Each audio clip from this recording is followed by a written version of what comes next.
মেয়েটি পেছনে ফিরে তাকিয়ে দেখে একটি কুকুর শুকনো কুয়োর উপর দাঁড়িয়ে জোরে জোরে ঘেউ ঘেউ করছে। সে ভয় পেয়ে যায় এবং কুকুরটিকে জিজ্ঞেস করে কি হয়েছে। ঠিক তখনই কুকুরটি বলে ওঠে, এই শুকনো কুয়োর নিচে পানি আছে। এই কথা বলেই কুকুরটি সেখান থেকে দৌড়ে পালিয়ে যায়। মেয়েটি সঙ্গে সঙ্গে তার মায়ের কাছে গিয়ে বলে, মা, এই কুয়োতে পানি আছে। কিন্তু এটা শুনেই পাশের বাড়ির এক ধূর্ত মহিলা হাসতে হাসতে বলে, এই কুয়ো তো 3 বছর ধরে শুকনো, এতে আবার পানি থাকবে কি করে। মেয়েটি তার মাকে বলে যে সে মিথ্যা বলছে না এবং কুয়ো খুলে দেখে নিতে অনুরোধ করে। মা মেয়ের কথায় বিশ্বাস করেন। তিনি তাকে এক পাশে দাঁড় করিয়ে নিজে এগিয়ে গিয়ে কুয়োর উপরে রাখা পাথরগুলো সরান। তারপর ঢাকনা খুলে পানির বালতি নিচে নামান। এটা দেখে সেই দ্রুত মহিলা ঠাট্টা করতে থাকে আর বলে, স্বপ্ন দেখা বন্ধ করো, এতে পানি হতে পারে না। মায়ের তার কথা খুব খারাপ লাগে এবং তিনি বলেন, যদি সত্যিই পানি ওঠে তাহলে সে আর তার মতো লোকেরা এক ফোঁটাও পানি খেতে পারবে না। ওই মহিলা অহংকার করে বলে, পানি উঠলেও সে খাবে না, আর যে খাবে তার জিহ্বা যেন পচে যায়। আশেপাশের গ্রামের লোকেরাও তার কথাই সায় দিতে থাকে।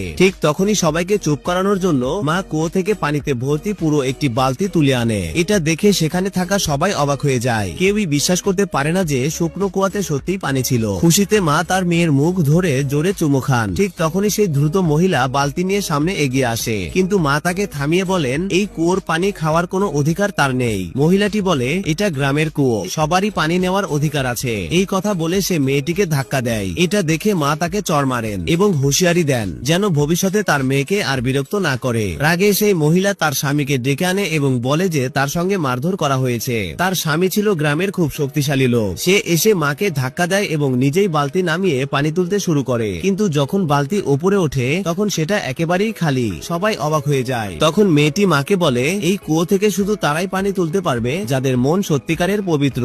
মা আবার চেষ্টা করেন আর সত্যিই আবার পানি উঠে আসে। এইবার সবাই মেয়েটির কথায় বিশ্বাস করে। মা সুযোগটা কাজে লাগিয়ে গ্রামবাসীদের বলেন, যতক্ষণ না সেই দ্রুত মহিলাকে গ্রাম থেকে বের করে দেওয়া হবে ততক্ষণ তিনি পানি ভাগ করবেন না। গ্রামবাসীরা সঙ্গে সঙ্গে সেই মহিলা ও তার স্বামীকে গ্রাম থেকে তাড়িয়ে দেয়। এরপর মা সবাইকে পানি পান করান এবং পরে পানি বাড়িতে নিয়ে গিয়ে বাবা ও সন্তানদের সঙ্গে পান করেন। দুর্ভিক্ষের সেই সময়ে খাবারই নয়, পানিও পাওয়া ছিল ভীষণ কষ্টকর। তাই সবাই খুব খুশি হয়ে যায়।